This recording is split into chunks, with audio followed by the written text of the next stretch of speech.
The sun blazed over the Arizona desert as Takota pressed his back against the red canyon wall, his dark eyes scanning the horizon. His heart pounded not from the heat or the long ride, but from the memory that haunted him every waking moment. 3 years had passed since the cavalry attack on his village, yet the scream still echoed in his mind like thunder that never faded. At 28, Takota was known throughout the Apache territories as a fearless warrior. His name meant friend to everyone in his native tongue, though few could get close enough to see the truth behind his fierce reputation. The other warriors respected his skill with bow and knife, his ability to track enemies across impossible terrain, and his courage in battle. What they didn't know was that their bravest fighter couldn't bear the touch of another human being. The attack had changed everything. Takota had been away hunting when the soldiers came to his village at dawn. By the time he returned, smoke filled the sky and bodies lay scattered across the ground. His wife, Ayana, had tried to protect their young son, but neither had survived the massacre. When Takota found them, something inside him shattered like pottery dropped on stone. Now, as he made his way toward the trading post at Red River Station, Takota pulled his buckskin jacket tighter around his shoulders. The other Apache warriors had sent him on this mission because of his ability to move unseen and his knowledge of the white man's language. They needed supplies, ammunition, medicine, and food for the coming winter. But Takota dreaded these. Trips to the settlements where people crowded together and might accidentally brush against him. The trading post came into view as the afternoon sun began its descent. It was a low building made of adobe and wood, with a covered porch where men often gathered to drink and play cards. Takota had been here before, always keeping to the shadows, speaking only when necessary, and leaving as quickly as possible. The owner, a gruff man named Patterson, tolerated Apache customers because their silver was as good as anyone's. As Takota approached the hitching post, he noticed something different. A woman sat on the porch steps, her auburn hair catching the sunlight like copper wire. She wore a simple blue dress and brown boots, and she was reading a book, something unusual in this rough frontier town. Most people here couldn't read. Most women stayed inside where it was safer. The woman looked up as his horse's hooves clopped on the hard-packed earth. Instead of fear or disgust, the usual reactions he received from white settlers, her green eyes showed only curious interest. She closed her book and stood, smoothing her skirts with small, graceful hands. "Good afternoon," she said, her voice carrying a slight accent he couldn't place. "Are you here to trade?" Takota froze. Most people either ignored him completely or watched him with suspicious eyes. This woman spoke to him as if he were any other customer. He managed a short nod, not trusting his voice. "I'm Sarah McKinnon," she continued, apparently unbothered by his silence. "I help Mr. Patterson with his books and inventory. Are you looking for anything specific?" The warrior found himself studying her face. She was perhaps 25, with kind eyes and a gentle smile that seemed genuine. Her skin was pale but touched by the sun, suggesting she spent time outdoors. There was something in her manner, patient and unafraid, that reminded him of his grandmother, who used to say that some people carried healing in their very presence. "Supplies," Takota finally managed, his deep voice rough from disuse in conversation. "For winter?" Sarah nodded and gestured toward the store entrance. "Mr. Patterson is inside. I can help you find what you need if you'd like." As they walked toward the door, Sarah stumbled slightly on a loose board. Instinctively, she reached out to steady herself, her hand briefly touching Takota's arm. The contact lasted only a second, but it sent a shock through the warrior's entire body. Not the panic and revulsion he expected, but something else entirely. A strange warmth that traveled from where her fingers had rested all the way to his chest. Sarah immediately pulled her hand back, her cheeks flushing pink. "Oh, I'm sorry. I didn't mean to.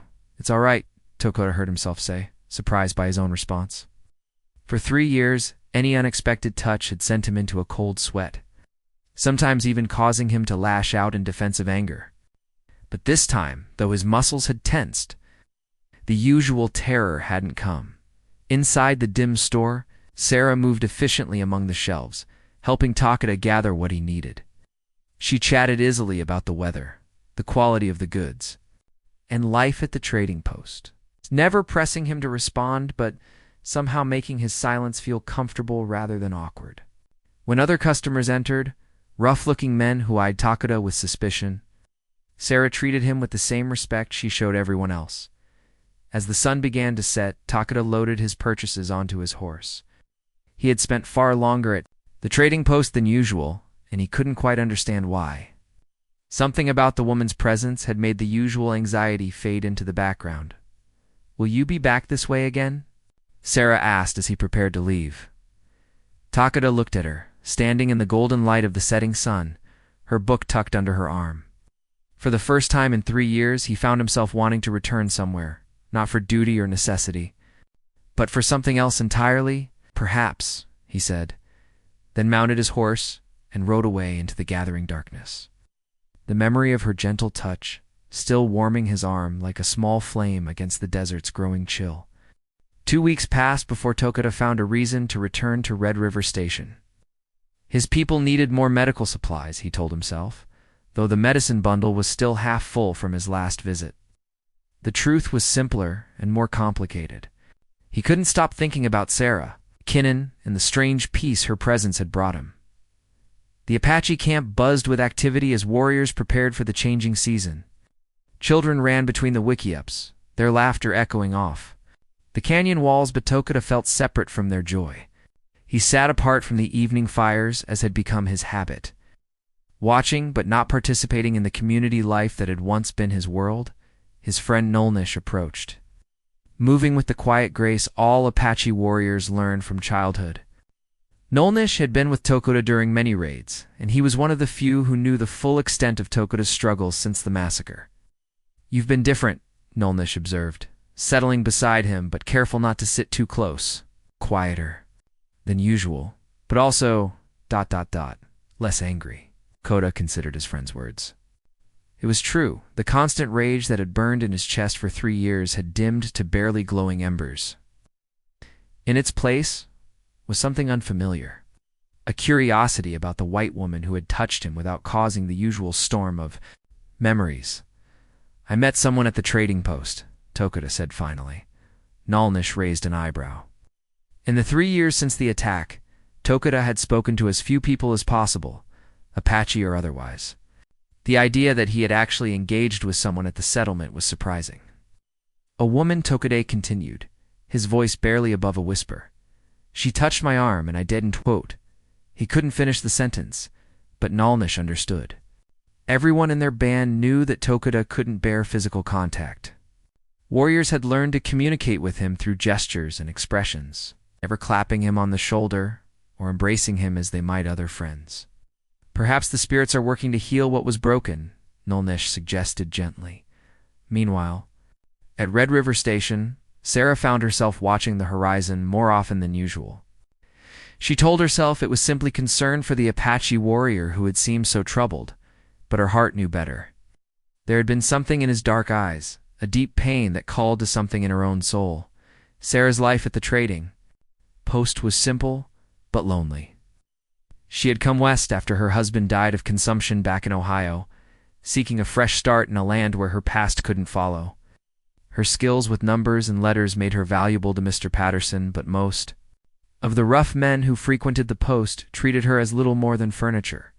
The Apache warrior, despite his obvious struggle with something painful, treated her with a respect she hadn't experienced in months. When Patterson mentioned that they were running low on certain supplies and would need to send word to Fort, Benson and Sarah volunteered to make the trip. The fort was a day's ride through Apache territory, and most people wouldn't travel that route alone. But Sarah had heard that the Apache respected those who showed courage, and something told her she might encounter the mysterious warrior again. She was right. Takeda had been tracking her progress for hours before finally deciding to reveal himself. He emerged from behind a cluster of red rocks like a shadow taking solid form, causing her horse to snort nervously. "You shouldn't travel alone," he said. Without preamble, Sarah's heart jumped, but not from fear. "I was hoping I might see you again." Its honesty surprised them both.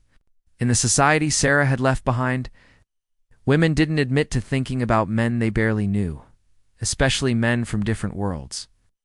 But here in the vast openness of the desert, such conventions seemed as small and distant as the mountains. On the horizon, Dakota studied her face, searching for signs of the curiosity that usually accompanied white people's interest in Apaches. The kind that viewed him as an exotic specimen rather than a person. He found none. Her green eyes held only warmth and something that might have been concern. "There are dangers," he said, gesturing toward the wild country around them. "I know," Sarah replied. "But some risks are worth taking."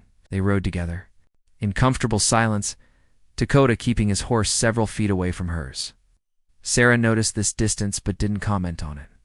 She had grown skilled at reading the unspoken language of pain. Her husband's illness had taught her that healing sometimes required patience more than words. As the afternoon wore on, Sarah began to tell stories about her life back east, not the tragic parts, the small, beautiful moments that had filled her days. She described the changing seasons, the books she had read, the garden she had tended behind her small house. Dakota found himself drawn into her words, imagining a world so different from the harsh beauty of the desert, when they stopped to rest the horses by a small stream. Sarah sat on a fallen log while Tokode remained standing, his eyes constantly scanning their surroundings. She pulled a book from her saddlebag and began to read aloud, poetry that spoke of love and loss and hope. Her voice was soft and musical, and for the first time in years, Tokode felt his warrior's alertness relax. "Slightly. Do you know how to read?" Sarah asked gently. Tokode shook his head.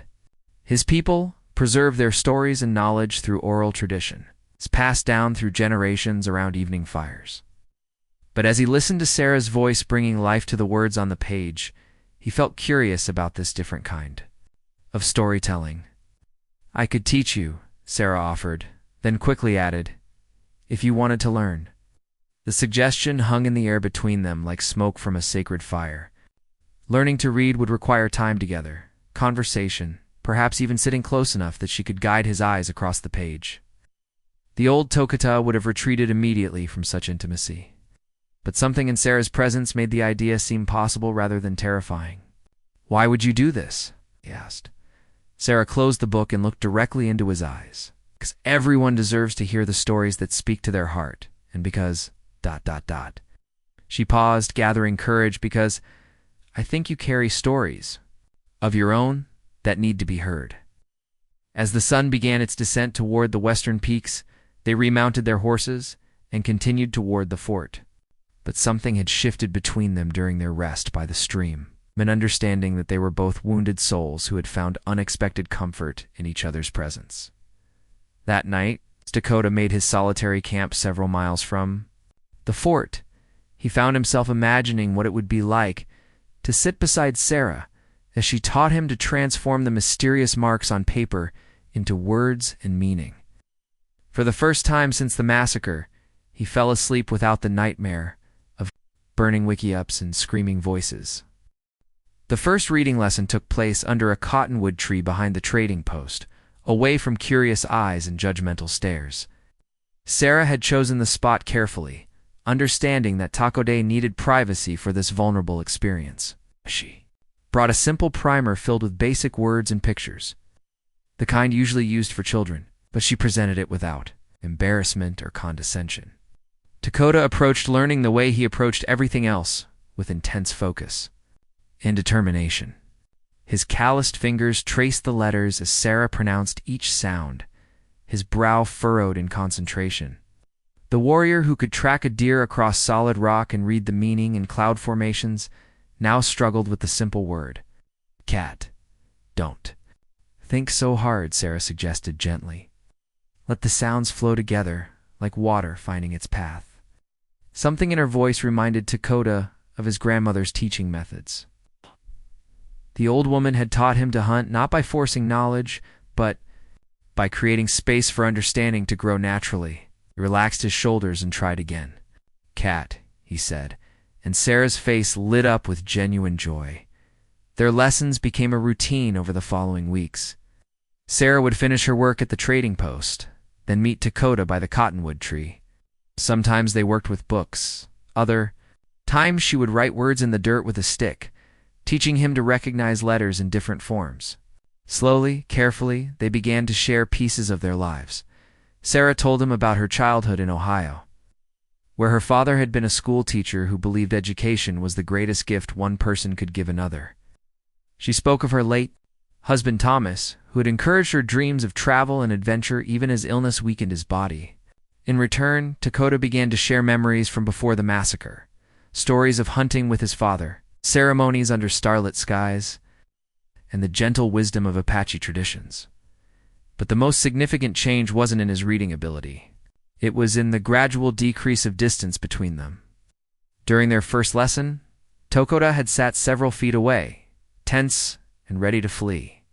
By the fourth week, he could sit on the same fallen log without his muscles coiling like springs. The breakthrough came on a particularly difficult afternoon.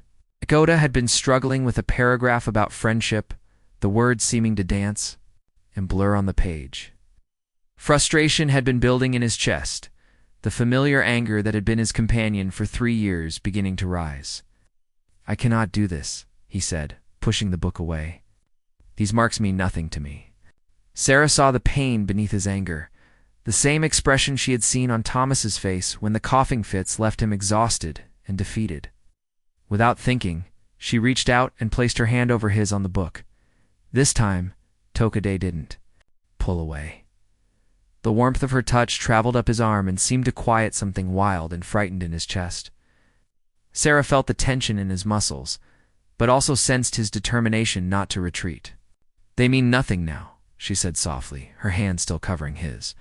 "But meaning comes with time and practice. You've learned to read the desert, the sky, the movements of animals. This is just another language waiting to be understood." Dakota stared down at their joined hands. Sarah's skin was pale against his darker flesh, her fingers small and soft, where his were scarred from countless battles and hunts. The contact should have sent him into the familiar spiral of panic and memory. Instead, he felt something he had almost forgotten: peace. "In my language," he said quietly, "we have a word, hizo. It means walking in beauty, living in harmony with all things. I have not felt hizo since... He couldn't finish the sentence, but Sarah understood. "Perhaps it's returning to you," she whispered. They sat in silence as shadows lengthened around them. Sarah made no move to withdraw her hand, and Dakota found himself studying the way the late afternoon light caught in her auburn hair. For the first time in 3 years, he allowed himself to notice that a woman was beautiful. That evening, as he rode back to the Apache camp, Dakota carried with him not just new knowledge about letters and sounds, but the memory of human touch that brought comfort instead of terror. The other warriors noticed the change in him, a looseness in his shoulders, peace in his expression that hadn't been there since before the massacre. Nolnish approached him as he tended his horse. "The reading lessons go well?" "Yes, Dakota," replied, then added something that surprised them both. "I think I am remembering who I was before the anger consumed me." His friend smiled. "And who was that?" Dakota considered the question as he brushed his horse's coat. "Someone who believed in the possibility of happiness?" Back at the trading post, Sarah found herself thinking about the afternoon's lesson long after the sun had set. The feel of Dakota's hand under hers had awakened something she thought had died with Thomas. The desire to truly know another person, to share not just words and time, but the deeper communion of two souls recognizing each other. She had come west to escape the suffocating sympathy of neighbors, who saw her only as the young widow who needed their pity. But in Dakota's eyes, she saw herself reflected as someone strong and valuable, someone worth spending time with, not because of what she had lost, but because of who she was. As she prepared for sleep in her small room behind the store, Sarah made a decision that would have shocked her former self. Tomorrow, she would ask Dakota to teach her something, perhaps tracking, or the names of plants in Apache, or how to read the stories written in the movement of clouds. She wanted to learn his language just as he was learning hers. Outside, a coyote called to the moon, its voice carrying across the desert to where Dakota lay on his blankets under the star-scattered sky. For the first time in 3 years, He didn't dream of fire and death. Instead, he dreamed of green eyes and gentle hands, of words on a page transforming into meaning, and of a woman who saw past his scars to the man he might become again. The storm came without warning, as desert storms often do. Sarah had been waiting under the cottonwood tree for Tokoda to arrive for their lesson when the sky suddenly darkened with heavy clouds. Within minutes, lightning split the heavens, and rain began falling in thick, heavy drops that quickly turned the dry earth to mud. She should have run back to the trading post immediately, but something made her stay. Perhaps it was the hope that Tokoda would come despite the weather, or perhaps it was the strange freedom she felt during these storms.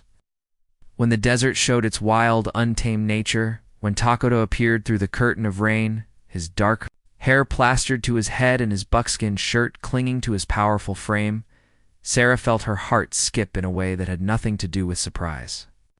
He moved with the fluid grace of someone completely at home in any weather, but his eyes showed concern as he spotted her huddled against the tree trunk. "You should not be out in this," he said, raising his voice above the thunder. "Neither should you," Sarah replied, but she was smiling. Without hesitation, Tokoda shrugged out of his jacket and held it over both their heads as they ran toward a small cave he had noticed during their previous lessons. The rocky overhang provided shelter from the worst of the storm, but it was a small space that forced them to sit closer together than they ever had before. In the dim light filtering through the rain, Sarah became acutely aware of Tokoda's presence beside her. She could feel the warmth radiating from his body. He could smell the scent of sage and leather that seemed to cling to his skin.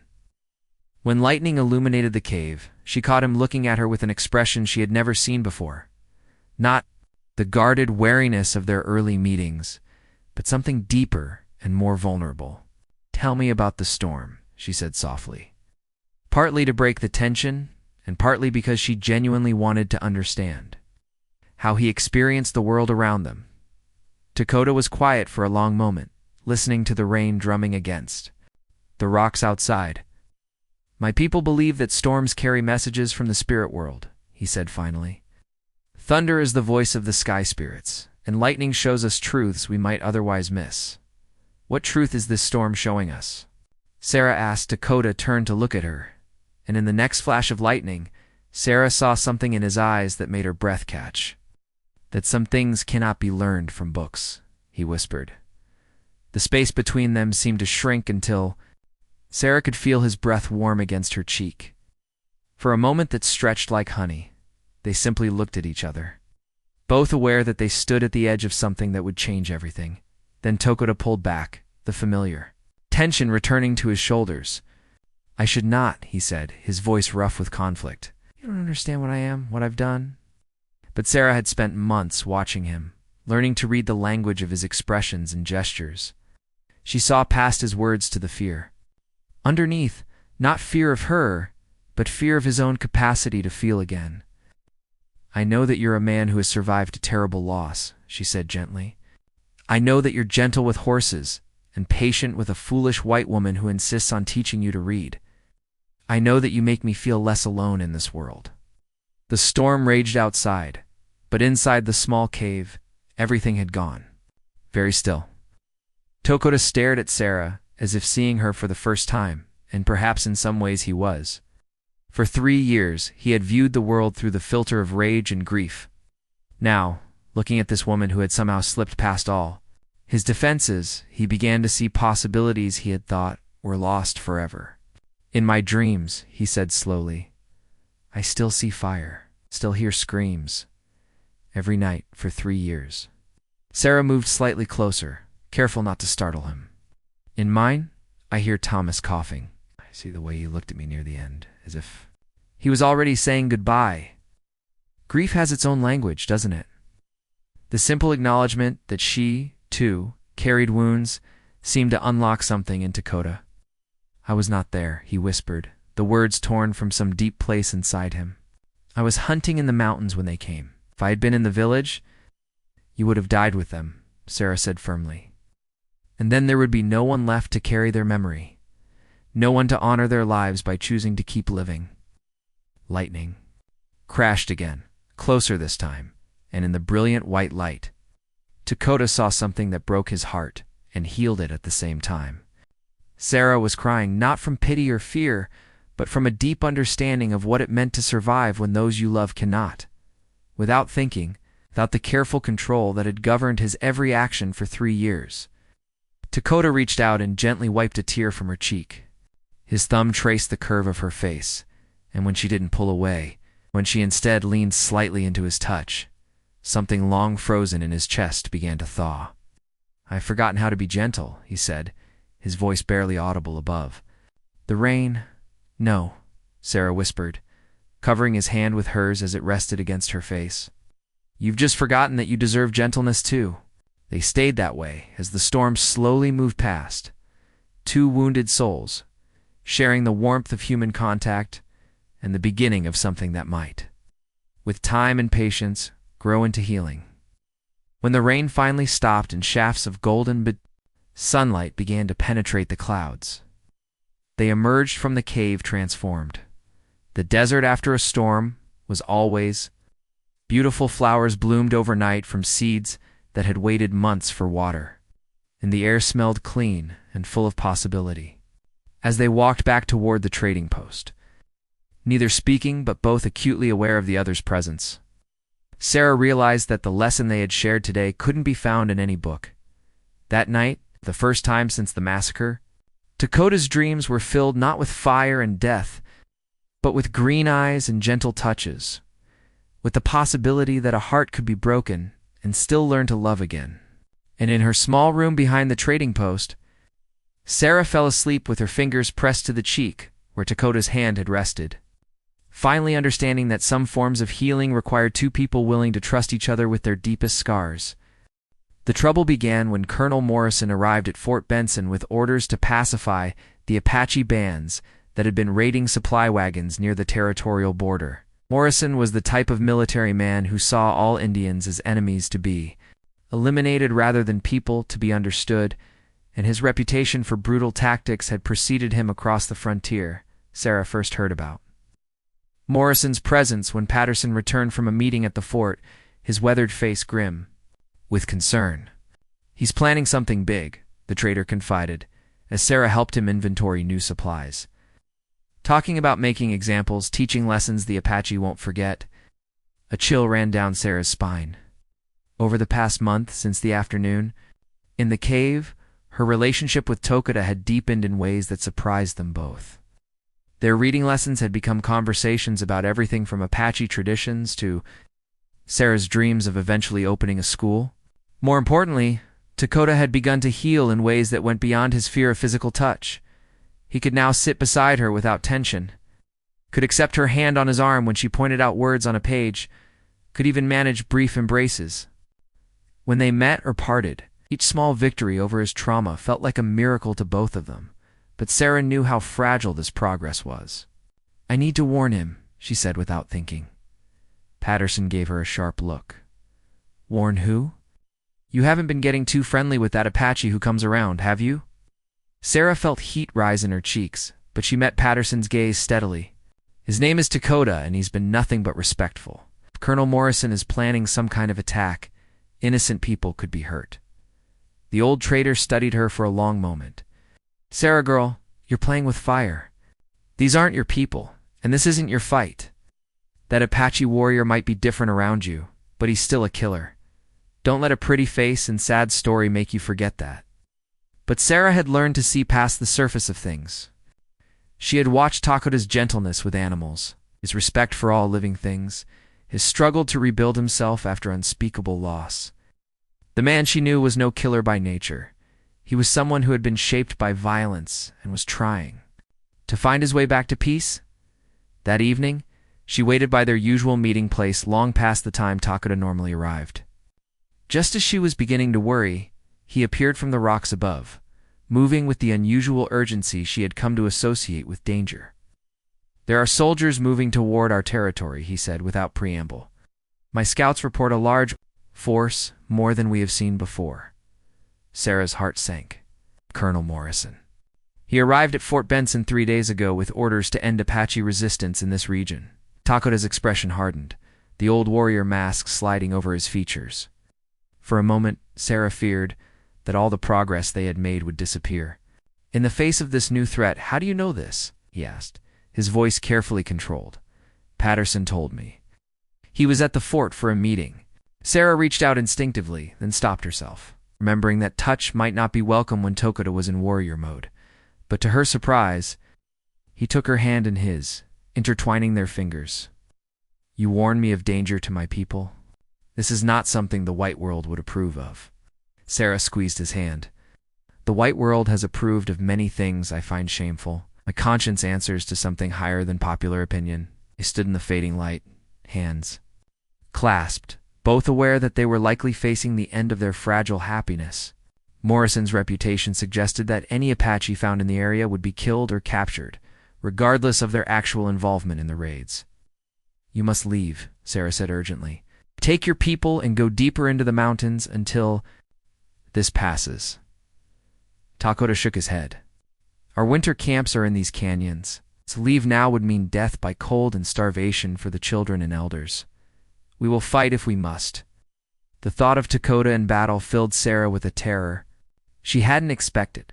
Over the months, she had come to care for him in ways that went far beyond friendship or even romance. He had become essential to her sense of the world making sense, proof that broken things could be mended with patience and love. "There has to be another way," she said desperately, as if summoned by her words.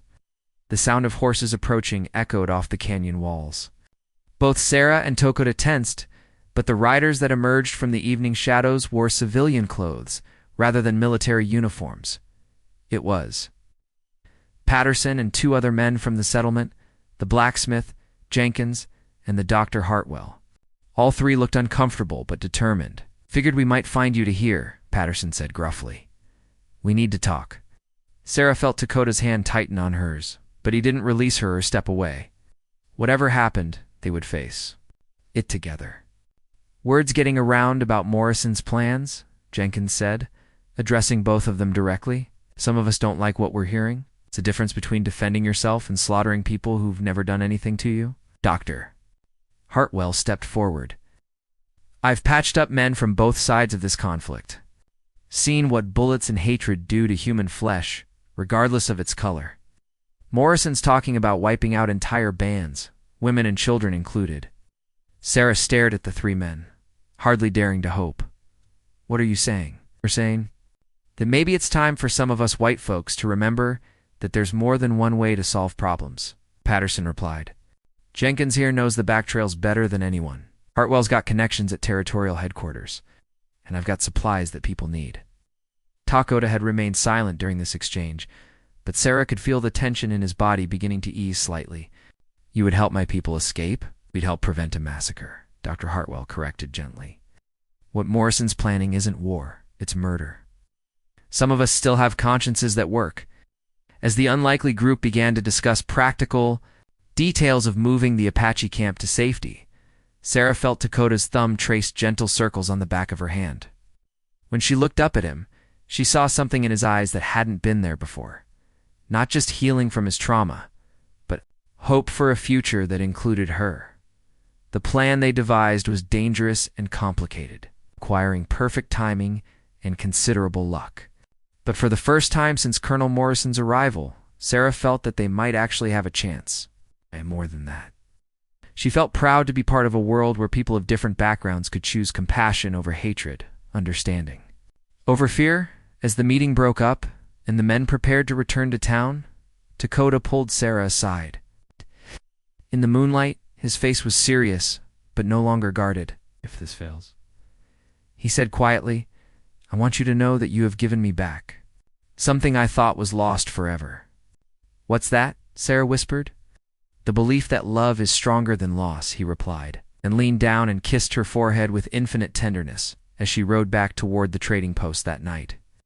Sarah carried with her not just the memory of that gentle kiss, but the knowledge that she had found her place in this wild, beautiful, dangerous land, standing beside a man who had taught her that healing was possible, and that sometimes the greatest courage was found in choosing to trust again.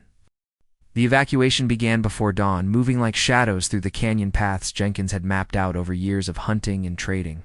Sarah rode with Dr. Hartwell, her heart hammering as they guided pack mules loaded with medical supplies toward the hidden Apache camp. She had never seen Takota's people in their own territory. The trust they were showing by allowing white strangers into their sanctuary was not lost on her. The Apache camp was larger than she had expected, with dozens of wickiups scattered among the rocks and juniper trees. Children peered curiously from behind their mothers' skirts, while elderly men and women watched the newcomers with eyes that held both wisdom and wariness. Warriors moved with quiet efficiency, preparing horses and gathering essential belongings. Takota met them at the edge of the camp, and Sarah felt a rush of relief at seeing him safe. But she also noticed the change in him here among his people. He stood straighter, spoke with more authority, and carried himself with the natural leadership that had been hidden during their private meetings. "Colonel Morrison's forces are moving. Faster than we expected," he reported to the group. "Our scouts saw them breaking camp at dawn. We have perhaps 3 hours before they reach the main canyon." Sarah's blood ran cold. 3 hours to move nearly 200 people, including children and elders, along treacherous mountain paths while staying ahead of trained cavalry. It seemed impossible, but she had underestimated the Apache ability to move swiftly when survival depended on it. Within an hour, the camp had been completely dismantled, and the people organized into traveling groups. The elderly and very young rode horses, while everyone else moved on foot with practiced silence. Sarah found herself walking beside a young Apache woman named Desba, who carried a baby on her back while guiding 2 small children. Despite the danger, Desba smiled warmly when Sarah offered to help carry supplies. "You are the one who teaches Takota the paper words," Desba said in careful English. "He speaks of you often." Heat rose in Sarah's cheeks. "He's been a good student." "He has been dead inside since the soldiers killed his family," Desba continued quietly. "But now there is life in his eyes again. This is a gift you have given, not just to him, but to all of us." As they climbed higher into the mountains, following paths that seemed to have been carved by wind and water rather than human hands, Sarah began to understand the deep connections that held this community together. People shared water and food without being asked. Strong adults helped the weak, and no one complained, despite the grueling pace. Near midday, they reached a narrow passage between 2 towering rock walls. Jenkins had assured them this shortcut would save ours, but it could only accommodate single-file travel. As the line of people stretched out along the treacherous path, Sarah heard the sound that turned her blood to ice, horses approaching from below. Tako appeared beside her as if materializing from the rock itself. His face was grim but determined. "Morrison's advanced scouts, they're following our trail." The terrible mathematics of the situation were clear. The main group needed at least another hour to get through the passage, but the soldiers would reach the entrance in minutes. Someone had to delay them, and everyone knew who that someone would be. "How many warriors can you spare?" Jenkins asked, though his expression showed he already knew the answer wasn't enough. 12, Takota replied, "against 30 cavalry soldiers." With rifles, Sarah felt the world tilt around her. After everything they had been through, after all the healing and hope, it might end here in violence and loss. But before despair could take hold, she remembered something Takota had told her about Apache tactics. "What about the false trail?" she asked urgently, "the one that leads to the dead-end canyon." Takota stared at her, understanding dawning in his dark eyes. If they could be convinced to follow the wrong path, someone would have to lead them there, Dr. Hartwell said slowly. Someone they wouldn't immediately shoot on sight. All eyes turned to Sarah, and she felt a strange calm settle over her. This was why she had come west, why she had survived Thomas's death, why she had found herself in this impossible place with these unlikely people. Not for safety or comfort, but for this moment when she could choose courage over fear. "I'll need a horse and something to make them think I'm fleeing in panic," she said, surprised by the steadiness of her own voice. "No." Takota's voice was sharp with anguish. "I will not lose you to save my people. There must be another way." Sarah reached out and took his hands in hers, marveling at how natural the touch had become between them. "Takota, Look at me, really. Look." When his eyes met hers, she saw in them all the love and fear and desperate hope that she felt in her own heart. "I'm not running away from you," she said softly. "I'm running toward our future. All of us. Your people, mine. Everyone who believes that love is stronger than hatred." Before he could protest further, she pulled him close and kissed him. Not the gentle, hesitant touches they had shared before, but a kiss full of passion and promise and absolute trust. Around them, the Apache people witnessed this declaration with solemn respect, understanding that they were seeing two souls choose each other despite impossible circumstances. When they broke apart, Takada's eyes were bright with unshed tears. "You are the bravest person I have ever known," he whispered. "I learned it from you," Sarah replied. Then mounted the horse Jenkins brought forward. What followed was the longest hour of Takada's life. He waited with the rear guard, listening for sounds that would tell him whether Sarah's desperate gamble had worked. The plan was simple in concept, but terrifying in execution.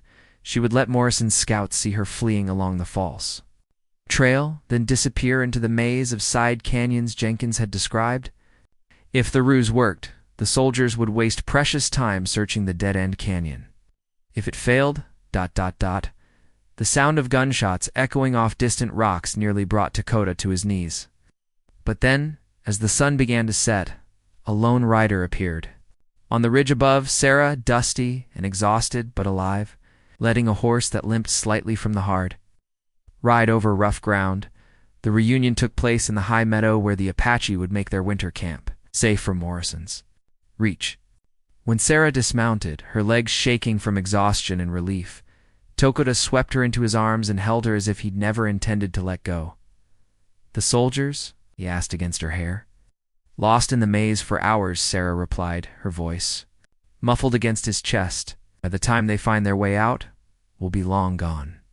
That night, as the Apaches settled into their new temporary home, Takada and Sarah sat together beside a small fire, her head resting on his shoulder. The touch that had once been impossible for him now felt as natural as breathing.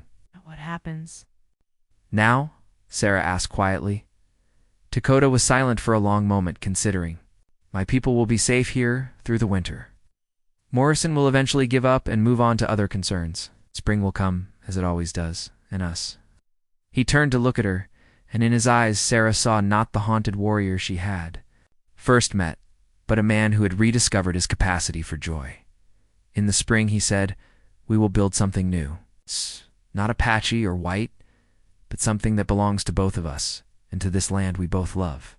Years later, travelers through the territory would speak of the unusual settlement in the High Valley, a place where Apache and Mexican and Anglo families lived side by side, where children learned to read in both English and Apache, where a former warrior and a widow from Ohio had created something unprecedented in the violent history of the frontier.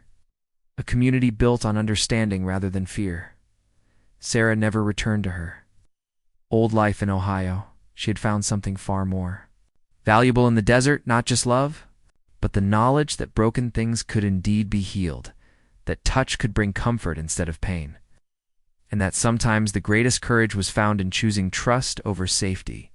And Takada, who had once believed his capacity for gentleness, died in the flames of a burning village, learned that the human heart was far more resilient than he had ever imagined. In Sarah's touch, he found not just healing from his trauma, but proof that love could indeed triumph over loss, that hope could grow even in the harshest soil. Their love story became legend among both peoples. The Apache warrior who conquered his fear of touch, and the white woman who chose courage over comfort. But to those who knew them personally, they were simply Takada and Sarah. Two wounded souls who had found in each other the courage to heal and the strength to build something beautiful from the ashes of their separate sorrows.